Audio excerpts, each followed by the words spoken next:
Bapak, Ibu, dan saudara-saudara sekalian yang dikasihi oleh Tuhan Yesus Kristus, sahabat Delima Ministry.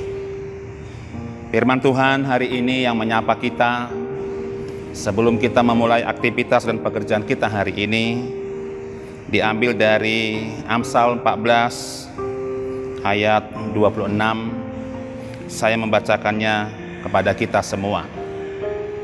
Dalam takut akan Tuhan ada ketentraman yang besar, bahkan ada perlindungan bagi anak-anaknya. Demikian bunyi firman Tuhan. Bapak, Ibu, dan saudara-saudara sekalian, Salomo digelari sebagai guru hikmat. Dari Amsal pasal yang pertama, ayat yang ke-7, kita dihantarkan dengan takut akan Tuhan adalah permulaan pengetahuan. Tetapi orang bodoh menghina hikmat dan didikan. Sebuah pertanyaan yang besar. Kenapa hikmat memakai takut akan Tuhan? Sementara Tuhan yang kita percaya adalah Tuhan yang Maha Pengasih dan Maha Penyayang. Ternyata dalam tradisi hikmat, pemahaman takut akan Tuhan adalah sebuah pengajaran akan penghormatan kepada Tuhan secara mutlak. Sehingga setiap pengajaran dalam konteks hikmat Tuhan harus diterima dengan hati yang terbuka, dengan perilaku yang lurus.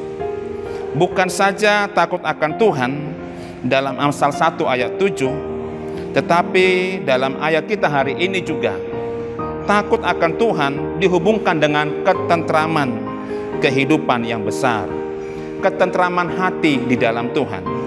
Setiap orang yang menerima hikmat dari Tuhan, pengajaran dari Tuhan, firman yang datangnya dari Tuhan, itu membuat hatinya dan hidupnya lebih tentram. Bahkan dalam konteks ini dikatakan ketentraman yang besar, yang begitu menyentuh hati, keluarga, pekerjaan, dan seluruh karakter hidup kita. Untuk itu Bapak, Ibu, dan saudara-saudara sekalian, takut akan Tuhan dalam konteks kitab Amsal dipahami adalah bagaimana kita menghormati Tuhan dan seluruh pengajaran dan firman-Nya boleh kita terima dengan sebuah kebenaran. Ketentraman di dalam Tuhan itu bukan menunjukkan bahwa kelengkapan hidup yang begitu sempurna. Ketentraman di dalam Tuhan bukan karena kita menjadi juara satu, sementara juara yang lain tidak merasa tentram. Tetapi ketentraman di dalam Tuhan, kita bisa menerima apa yang sudah kita raih, dan kita bisa menerima apa yang tidak bisa kita raih dalam hidup kita. Bukan saja ketentraman yang Tuhan janjikan dalam konteks takut akan Tuhan kepada anak-anaknya, tetapi Tuhan juga memberikan perlindungan bagi anak-anaknya. Perlindungan bukan sementara, tetapi perlindungan Tuhan tetap selama-lamanya. Orang-orang yang hidup dalam takut akan Tuhan dalam konteks kitab-kitab hikmat adalah orang-orang yang mendapat perlindungan dari Tuhan, karena Tuhan tetap memberkati, menyertai, dan memelihara orang-orang yang dikasihinya.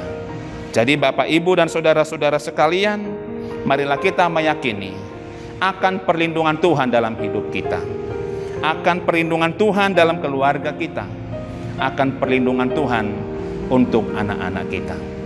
Kita juga meyakini akan perlindungan Tuhan untuk pekerjaan kita, untuk banyak kesusahan dan kesulitan hidup yang kita alami. Satu hal hikmat mengajari kita dari Tuhan, bahwa Tuhan tetap melindungi kita. Kiranya anugerah Tuhan melimpah untuk kita hari ini, dan Tuhan memberkati kita dalam seluruh karya hidup kita, pekerjaan, aktivitas kita, pergumulan kita, dan juga anak-anak kita. Tuhan memberkati kita semua. Salam.